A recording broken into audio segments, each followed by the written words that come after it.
3281 নম্বর হাদিস। হাদিস বর্ণনা করছেন আলী ইবনে হোসেন রাদিয়াল্লাহু তাআলা আনহা সাফিয়া বিনতু হুয়াই রাদিয়াল্লাহু তাআলা আনহা থেকে। কে তিনি? নবী সাল্লাল্লাহু আলাইহি ওয়াসাল্লামের সহধর্মিণী। জি, ইহুদি বংশের ছিলেন, খৈবর। কালাত, তিনি বলছেন, কানা রাসূল মুতাকিফা, রাসূল ইতিকাফ অবস্থায় ছিলেন। ফাআতাইতুহু আযুরু লাইলান, তাকে একবার দেখতে বা তার সাথে দেখা করতে আমি রাতে আসলাম। তাহলে ইতিকাফ অবস্থায় আপনার স্ত্রী, আপনার ছেলেরা, আপনার মেয়েরা, আপনার মা, আপনার বোন যদি মনে করে যে দেখা করে আসি 10টা দিন থাকবে, তো 2-3 দিন পর পর বা ডেলি একবার করে দেখা করে জায়েজ জায়েজ, বা সাধারণ কথা বলবেন যেটা, হ্যাঁ, আর বেশি দুনিয়াদারি কথা না, কিন্তু প্রয়োজনে দুনিয়াদারি কাপড় ধরেন, মহিলা যে কোনো কাপড় দেবেন সব করতে বলতে পারেন। হ্যাঁ, কি কালকের জন্য কি খাবার দাবার তৈরি করব বা কি পাঠাবো সেটাও বলতে পারেন। সেগুলো তো দুনিয়ারই কথা, মানে দুনিয়ার কথা বলা যায় আমার কথা নাই, কিন্তু দুনিয়ার উপকারী কথা বলা যায়।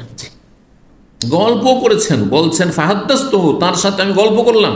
সুম্মা কুমতু, তারপরে সেখান থেকে দাঁড়িয়ে পড়লাম ফেরার জন্য, বাড়ি ফিরবো, কিন্তু বাড়ি একটু দূরে ছিল আর মাঝখানে একটু ফাঁকা জায়গা। ফান কালাবতু, আমি সেখান থেকে ফিরলাম। ফাকামা মাই, তখন নবী সাল্লাল্লাহু আমার সাথে দাঁড়িয়ে পড়লেন এগিয়ে দেওয়ার জন্য। তাহলে বোঝা হলো মেহমানকে যদি স্ত্রীকে এগিয়ে দেওয়া নবী সাল্লাল্লাহু সুন্নত হয়, তাহলে মেহমান অতিথিকে বাড়ির গেটের বাইরে এগিয়ে দেওয়া, অথবা নিচে গিয়ে যদি আরও বিশিষ্ট মেহমান হয় তো গাড়িতে গিয়ে এগিয়ে দিয়ে আসা আর সেখান থেকে রিসিভ করে নিয়ে আসা, এগুলি ভালো কাজ, এগুলো উত্তম চরিত্রের অন্তর্ভুক্ত। কেন আপনার বাড়িতে একজন মেহমান এলো আর বসে বসেই আচ্ছা যাচ্ছি, বাস, আজকাল আছে ভদ্র ভাষা আবার, আচ্ছা আসি, হ্যাঁ, এটা নেক ফাল, কিন্তু এটাকে ফাল বলা হয়। আসি কেন বলে শুনেছেন কোনো দিন? আমি কিন্তু শুনিয়েছি। জি, কারণ যাচ্ছি কথাটি যেন এতে একটা কুলক্ষণ দেখা যাচ্ছে, ভালো লাগে না শুনতে। যাচ্ছি মানে আর দেখা হবে না, এটা গেলাম, না না না। আচ্ছা আসি মানে এই যে গেলাম, এখানে উজ্জ্ব আছে, গেলাম কিন্তু আবার আসবো, অনেকে বলে আবার আসবো, কিন্তু এত কথা না বললে আচ্ছা আসি, রহস্য এখানে। আসি মানে আবার আসবো, যাচ্ছি ঠিকই কিন্তু চিরতরে যাচ্ছি না। তোমাকে আল্লাহ সুস্থ রাখো, আমাকে সুস্থ রাখো, আর আমারও মন মেজাজ ঠিক রাখো, তোমারও মন মেজাজ ঠিক রাখো, সম্পর্কটা ঠিক রাখো, যাতে আসার সুযোগ থেকে আবার আসি, আবার আসবো, এটা হচ্ছে উদ্দেশ্য। তো যাই হোক, মানুষকে আপনি মজলিস থেকে, গেট থেকে বিদায় করে দিলেন, অথবা গেটেও গেলেন না, মজলিসে বসে বসে সালামু আলাইকুম, বুঝবে বিশেষ করে যারা জ্ঞানী মানুষ, আর আপনার যদি সম্মানিত ব্যক্তি হয়, আপনার বাপ, আপনার চাচা, আপনার বড় সে মুরব্বী, আপনার ওস্তাদ, আর আপনি আপনার বন্ধু নয়, বন্ধু হইল কি একটু গেটে গিয়ে আসলেন, জি সালাম আলাইকুম, ওখানে কমপক্ষে যে যেমন।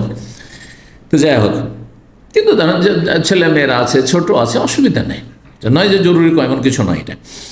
তো বলছেন যে তিনিও দাঁড়িয়ে গেলেন লে বানি, আমাকে ফিরিয়ে দেওয়ার জন্য, মানে কিছু দূর পৌঁছে দেওয়ার জন্য। চলো রাত্রে তুমি যাচ্ছ, যদিও চাঁদনি রাত ছিল, তো এগিয়ে গেল। ওয়াকানা মাসকান ফি দারে ওসামা বিন যায়েদ, তার বাসা ছিল মাসকান, সাকান থেকে, আজকাল সাকান বলছে অ্যাকোমোডেশনকে, মাসকান আর সাকান একই অর্থে। তার বাসা ছিল মানে সাফিয়া রাদিয়াল্লাহু তাআলা আনহার একটু দূরে, মা আয়েশা রাদিয়াল্লাহু তাআলা আনহার বাসা একবারে কাছে এখানে, কিন্তু লাইন ধরে যে 9 জন বিবির বাসা, ছোট ছোট বাসা, একটা রুম, আর তার সাথে একটু যে আমাদের দেশে গ্রামাঞ্চলে একটু আঙ্গিনা ভিতরে থাকে উঠান, ওইটুকু আল্লাহু আকবার। তো একটু দূরে ছিল, সেখানে কি ওসামা বিন যায়েদ রাদিয়াল্লাহু তাআলা আনহার বাসভবন মানে বাড়ি ছিল। তো ওসামা বিন যায়েদের বাড়ির কাছাকাছি ছিল সাফিয়া রাদিয়াল্লাহু বাড়ি। তো সেই যুগে হাদিস বর্ণনাকারী বলছেন ওসামা বিন যায়েদ, কারণ সবাই জানে যে ওসামা বিন যায়েদের বাড়ি কোথায়, সেই জন্য পরিচয় দেওয়ার জন্য। এখন ওসামা বিন যায়েদের বাড়িও জানবেন না, আর সাফিয়ার বাসাও কোথায় ছিল তাও জানবেন না।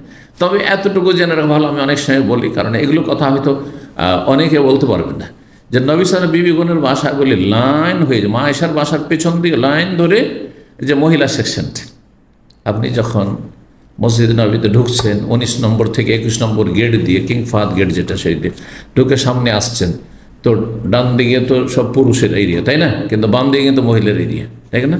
ওই যে খোলা জায়গাগুলো দুটো আছে না, দেখেন বাম সাইডে মহিলার এরিয়া না, তো ওই যে মহিলাদের এরিয়া করে সোজা চলে আসছে কদ্দূর পর্যন্ত, নবী সাল্লাল্লাহু আলাইহি সাল্লামের কবর বা আবু বকর ওমর যে রাদিয়াল্লাহু তাআলা তাদের কবর, সেখানে পর্যন্ত, মা আয়েশার হুজরা পর্যন্ত, মা আয়েশার হুজরা, তারপরে অন্যদের, তারপরে অন্যদের, এই করতে করতে করতে এই 9 জনের হুজরা ছিল। হুজরা মানে কক্ষ, রুম, ছোট ছোট।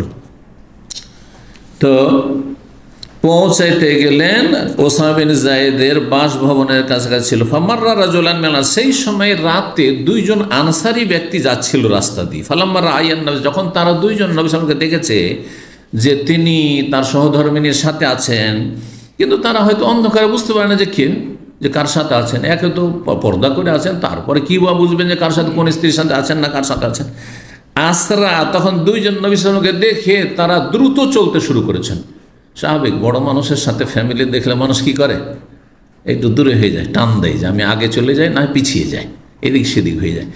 তো দেখেই তারা দ্রুত চলতে লেগেছে যাতে কাছাকাছি না হয়, মুখোমুখি না হয়ে যায়, একটু লজ্জা পেয়ে যাব বা তিনি পেয়ে যাবেন। ফাকালান নবী সাল্লাল্লাহু আলাইহি ওয়াসাল্লাম, তখন আলা রিসলিকুমা, তোমরা 2 জন থামো, তাড়াহুড়া করিও না, দৌড় দিও না, থামো থামো। ইন্না সাফিয়া বিনতু হুয়াই, এ হচ্ছে আমার সাথে হুয়াইর কন্যা, হুয়াইর মেয়ে সাফিয়া আমার স্ত্রী। কিন্তু কেন? কারণ শয়তান সুযোগ নিতে পারে, শয়তান সুযোগ নিতে পারে। অনেকে রাত 12টা 1টা 2টোর সময় একজন মহিলাকে নিয়ে রিক্সায় যাচ্ছে। এখন যার সে যে সবসময় নেগেটিভ চিন্তা করে, ওভাবে এই কোনো মনে হয় অবৈধ কোনো মহিলাকে নিয়ে এত রাতে কেন। কিন্তু এই কথা কোনোদিন সুধারণা রাখলো না যে হতেও পারে সে কোনো বিপদে আছে, এমন বিপদ আছে হাসপাতাল নিয়ে যেতে হবে, সেজন্য রাস্তায় এরকম দাঁড়িয়ে আছে, অথবা এরকম অন্ধকারে এখানে একজন মহিলা নিয়ে একজন পুরুষ দাঁড়িয়েছে, এটা চিন্তা করতে পারেন না কেন? তবে যার রিপোর্ট আগে থেকেই খারাপ, নোংরা চরিত্রের, সবাই জানে মহল্লার বা এলাকার, সেটা ভিন্ন বিষয়। কিন্তু স্বাভাবিক যার সম্পর্কে কোনো ব্যাড রিপোর্ট নাই, শুধু একটু কেউ কিছু কথা বললো, অথবা হ্যাঁ উনি মহিলার সাথে কথা বলছেন, আর এই শেখ মানুষ মহিলার সাথে, কেন শেখ মানুষ মহিলার সাথে কথা বলতে পারে না? ওদের সাথে বেশি প্রয়োজন মাসলা মাসাইলের জন্য। কিন্তু আপনি সেখানে নেগেটিভ কোনো চিন্তা করছেন না। আপনার কাছে কোনো রিপোর্ট আছে যে তার চরিত্র খারাপ? নাহলে এমনি এমনি শুনে আপনি হ্যাঁ না গোনায় শরিক হবেন না, নাহলে কবিরা গোনায় লিপ্ত হবেন আপনি, অথচ কিছুই নেই বাস্তবতা। তো যখন নবী সাল্লাল্লাহু আলাইহি কথা বললেন যে এটা হচ্ছে সাফিয়া, কিন্তু ফাকালা ওয়া সুবহানাল্লাহ ইয়া রাসূলুল্লাহ, সুবহানাল্লাহ, আশ্চর্য হচ্ছেন যে আপনি কি বলেন, আমরা সন্দেহ, আপনার সম্পর্কে সন্দেহ করতে পারি, এটা হইতে পারে? কালা নবী সাল্লাল্লাহু আলাইহি, শোনো, আজকে ভালো আছো, কালকে কালো হয়ে যেতে পারে। ইন্না শায়তানা ইয়াজরি মিনাল ইনসান, কারণ শয়তান মানুষের সাথে চলাফেরা করে মাজরাদ্দাম, রক্তের চলাচলের মতো, একটি ওর ব্যাখ্যা কামাজরাদ্দাম, আর হচ্ছে রক্তের চলাচলের সাথে সাথে, রক্তের চলাচলের যে স্থানগুলি মানে শিরা উপশিরা, তার সাথে সাথে শয়তান চলতে পারে। শয়তান যে কখন তোমার মধ্যে ঢুকে যাবে আর তারপরে তোমাকে অস্বস্তি দিতে থাকবে যে কে বা ছিল এত রাতে কেন, আর তারপরে এই সময় কেন, নবী সাল্লাল্লাহু আলাইহি ওয়াসাল্লাম আবার ইতিকাফ থেকে কেন বেরিয়েছেন, ইত্যাদি ইত্যাদি, তাই না? ওয়াইনি খাসিত, আমি আশঙ্কা করলাম, ভয় পেলাম, ইয়াকযিফা ফি কুলুবিকুম সুআন, যে শয়তান তোমাদের অন্তরে কোনো খারাপ কথা, মন্দ কথা যেন নিক্ষেপ না করে দেয়, আও কালা শাইন, অথবা কোনো কিছু ঢুকিয়ে না দেয়।